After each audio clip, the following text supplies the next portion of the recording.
Le dropshipping, la vente de formation et l'affiliation ne vous permettent pas de faire 10 000 euros par mois en 2025. Voici pourquoi. Commençons par le dropshipping. Je sais éperdument que vous connaissez déjà comment fonctionne le dropshipping. Mais moi, je vais vous expliquer ma vision des choses sur le fonctionnement du dropshipping. Comment est-ce que moi je vois le dropshipping? À mon sens, le dropshipping, c'est tout simplement de l'e-commerce. Mais la particularité avec le dropshipping, c'est que c'est de l'e-commerce sans stock. Donc, on n'a pas besoin d'acheter au préalable la marchandise chez le fournisseur, le stocker avant de le revendre. Non. On recherche le produit chez le fournisseur. Ensuite, on crée notre boutique en ligne dans laquelle on va exposer les produits du fournisseur. Ensuite, on ramène le trafic sur notre boutique en ligne. Et des personnes qui visitent notre boutique en ligne, notamment sur Shopify, des personnes qui visitent notre boutique Shopify ont l'impression que les produits qui sont affichés sur la boutique en ligne nous appartiennent. Cela les rassure dans leur intention d'acheter notre produit. Avec l'argent de la commande du client, on achète la marchandise chez le fournisseur et le fournisseur se charge de la livraison directement chez le client. D'où d'ailleurs l'appellation dropshipping qui signifie tout simplement livraison directe. Et le dropshipping étant de l'e-commerce, alors le challenge réside non seulement dans le fait de trouver le produit qui va intéresser une clientèle bien précise, mais également de trouver ce produit au bon moment. Car il faudrait savoir que la plupart des produits winners dans le dropshipping sont des produits saisonniers. Un produit saisonnier est un produit qui n'a de pertinence que durant une saison bien particulière. Au-delà de la saison, le produit perd toute sa pertinence. Prenons par exemple le cas des chaussures d'hiver. Les chaussures d'hiver n'ont de pertinence que durant la période hivernale.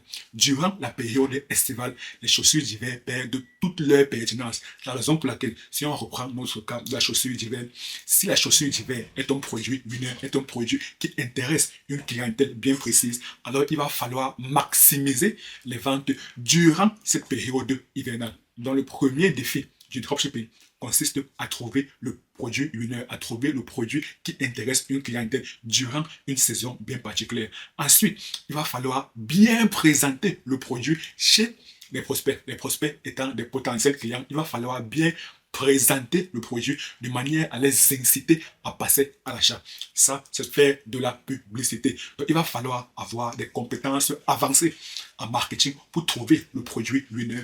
Il va également falloir avoir des compétences avancées en publicité pour bien présenter le produit de manière à ce que la plupart des personnes veulent passer rapidement à l'achat.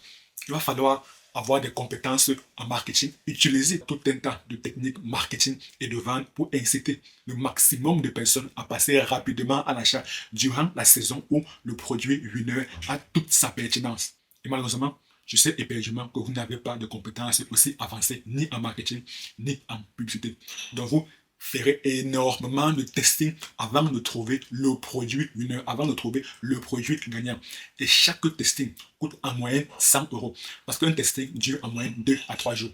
Et la plupart des formateurs recommandent d'avoir un budget journalier de testing de 50 euros et de faire un testing par semaine, de manière à avoir le temps d'étudier le produit qui va intéresser votre audience, de manière à avoir le temps de trouver le produit winner. C'est la raison pour laquelle la plupart des formateurs en dropshipping recommandent de faire un testing qui va s'étaler sur 2-3 jours. Donc, en une semaine, vous faites un testing et en une semaine, vous dépensez 100 euros.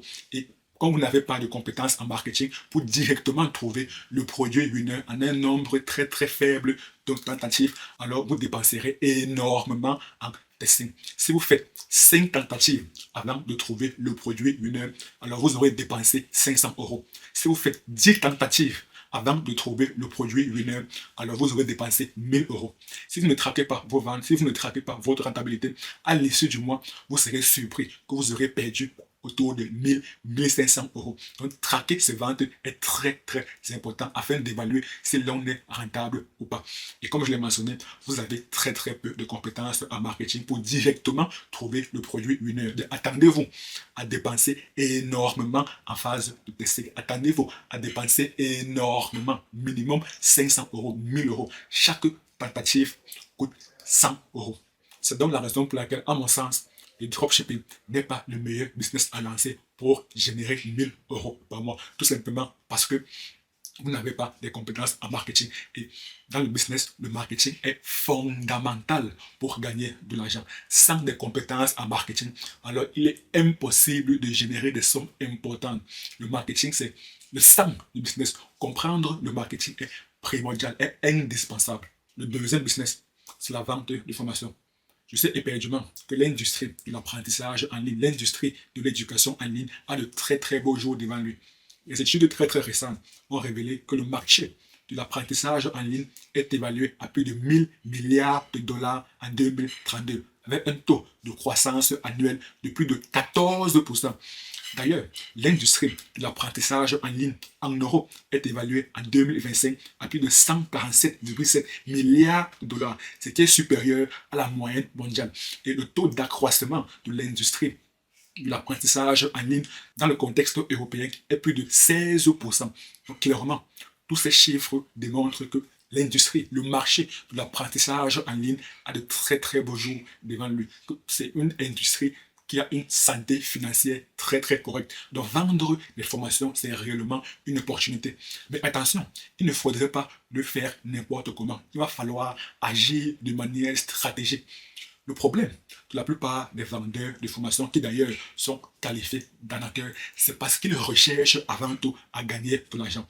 Leur mentalité est de vendre des formations pour gagner de l'argent. Et à mon sens, ce n'est pas la bonne mentalité à adopter.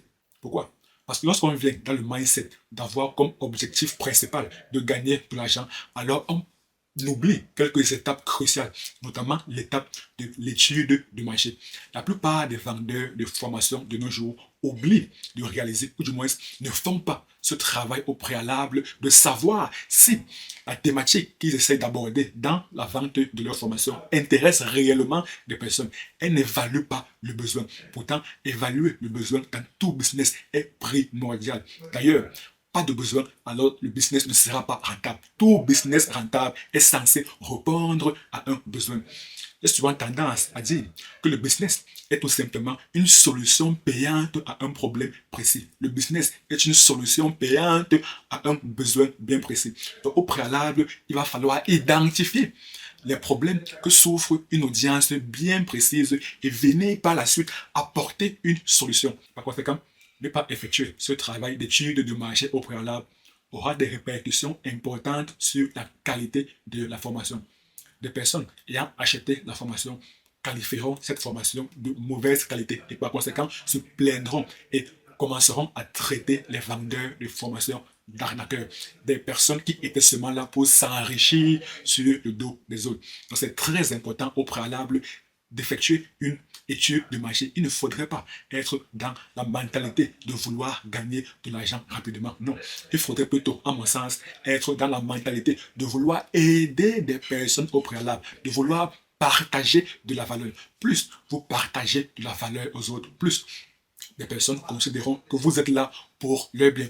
Rappelez-vous, l'être humain est par nature foncièrement égoïste. L'être humain agit toujours dans son propre intérêt. Donc si vous avez une audience devant vous, il va falloir venir répondre à leurs intérêts. Et selon moi, l'une des meilleures manières, avant même de vouloir vendre une formation, est d'abord de partager de la valeur gratuitement. Avant même de vouloir avoir l'argent d'autres personnes, l'argent qu'elles ont travaillé à la sueur de leur front, il va d'abord falloir savoir si elles sont prêtes à vous offrir leur temps. À mon sens, le temps a beaucoup plus de valeur que l'argent. Donc avant même de vouloir prendre l'argent du client, évaluez d'abord si le client, en l'occurrence le prospect, parce qu'un client est un prospect qui est déjà passé à l'acte d'achat. Donc le terme prospect est beaucoup plus approprié. Donc avant même de vouloir avoir l'argent d'un prospect, il faudrait évaluer si le prospect en question est prêt à vous accorder son temps. Et la meilleure manière d'évaluer cela est de proposer au préalable des contenus gratuits. Des contenus gratuits à forte valeur ajoutée. Si les contenus que vous partagez a énormément de valeur, alors le prospect lui-même sera beaucoup plus susceptible d'acheter votre formation à l'avenir parce que vous lui avez déjà partagé énormément de valeur. Et en plus, votre formation que vous partagerez à l'avenir sera de meilleure qualité. Et les personnes qui ont acheté votre formation feront des retours positifs. Et par conséquent, des personnes qui ont acheté votre formation en parleront à leurs proches. Et c'est ainsi que vous gagnerez des clients sans même avoir à dépenser un budget supplémentaire en marketing, sans même avoir à dépenser un budget supplémentaire pour acquérir de nouveaux clients. Tout simplement à cause, ou du moins grâce aux bouches à oreille. Vous avez acquérir de nouveaux clients sans rien dépenser. A contrario, une personne qui a une formation de mauvaise qualité, alors des personnes qui auront acheté la formation en parleront à mal. Et cela aura des répercussions négatives et c'est ainsi que cela va décourager d'autres personnes à vouloir acheter la formation. La personne aura bénéficié d'un bad buzz et cela découragera d'autres personnes à acheter la formation. Donc, le youtubeur en question sera obligé de dépenser des sommes faramineuses pour acquérir de nouveaux clients. Et rappelez-vous, il y a une loi très très importante dans le business qui stipule que la vente commence après la vente. La plupart des personnes se focalisent beaucoup plus sur la première vente. Non, non, non, non. Selon moi, c'est une très, très grave erreur. Il faudrait penser long terme.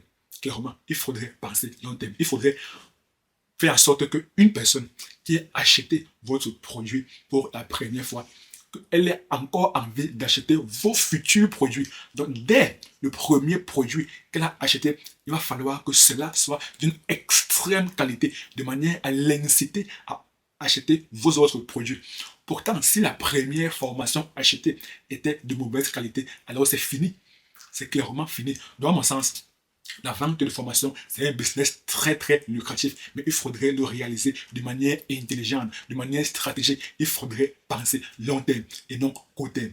Penser court terme revient à vouloir gagner de l'argent rapidement. Pourtant, penser long terme revient à d'abord proposer des contenus gratuitement, de manière à effectuer une étude de marché pour savoir si réellement ça intéresse des personnes, pour étudier le besoin et plus tard, lorsque le besoin sera présent, vous pourriez vendre des formations. Et c'est ainsi que vous aurez des formations de qualité, vous aurez des clients de qualité et vous aurez une autorité. Les personnes auront beaucoup plus confiance en vous et ainsi vous bénéficierez d'avoir une très très bonne réputation. Et comme avait mentionné Robert Greene dans son livre Les 48 lois du pouvoir, ne salissez jamais votre réputation. Le troisième business, c'est l'affiliation marketing. Le business model de l'affiliation marketing est très très simple. Ce qu'il faudrait comprendre, c'est qu'il y a trois entités. La première entité, c'est l'entreprise qui a créé le produit ou bien le service. Ensuite, crée un programme d'affiliation. La deuxième entité, c'est vous. Vous rejoignez le programme d'affiliation créé par l'entreprise. Et ensuite, vous faites un deal, vous faites un partenariat avec l'entreprise. Vous leur ramenez des clients contre une certaine commission. La troisième entité, c'est votre audience. Lorsque votre audience bénéficie du produit ou bien du service créé par l'entreprise à travers votre lien d'affiliation, alors vous percevez une commission et l'entreprise qui a créé le produit gagne des clients. Donc c'est un partenariat win-win-win. Toutes les parties intervenantes sont gagnantes. L'entreprise qui a créé le produit ou bien le service gagne des clients. Vous gagnez des commissions et l'audience gagne un service. Tout le monde ressort du deal gagnant. C'est un très très bon deal. Maintenant, le problème avec l'affiliation, c'est que cela ne permet pas de générer des sommes très très importantes. C'est très compliqué, pour ne pas dire impossible, de générer 10 000 euros par mois avec juste de l'affiliation. Parce que la plupart des programmes d'affiliation proposent des taux de commission assez faibles. Amazon, par exemple, à travers son programme d'affiliation dénommé Amazon Associé, propose un taux de commission à hauteur de 4% en moyenne.